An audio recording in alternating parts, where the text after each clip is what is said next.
We begin our analysis with a man who's been observing the court for years, Professor Dick Howard, who teaches law at the University of Virginia at Charlottesville.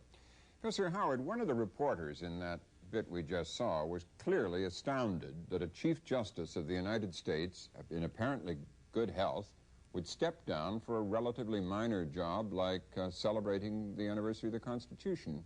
What do you think about that? It certainly would come as a surprise to a great many people that the Chief Justice would prefer to chair the Commission on the Bicentennial of the U.S. Constitution over remaining in the office of Chief Justice. But it may not be quite as surprising in the case of Warren Burger. He has, after all, been Chief Justice for 17 years. He would surely be retiring at some point in the not-too-distant future, perhaps in the next year or two. And I surmised, clearly I've not talked to him, I'm not privy to his thinking about it, but I think he must have decided that 17 years or 18 years or 19 years are all about the same in the history books.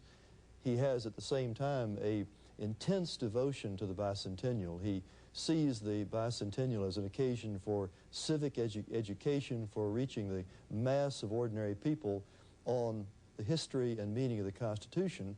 And I guess, therefore, I'm not totally surprised that he would decide that now's the time to lay aside the burdens of a very onerous job and pursue the bicentennial.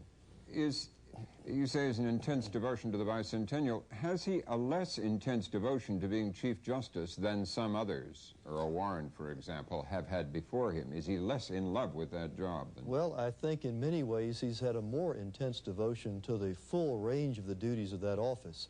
When the historians of the 21st century write the history of this particular court under Warren Burger, I think what will strike those historians is perhaps not so much the individual opinions that Warren Burger has written, but rather the attention that he's lavished upon the administrative side of the job.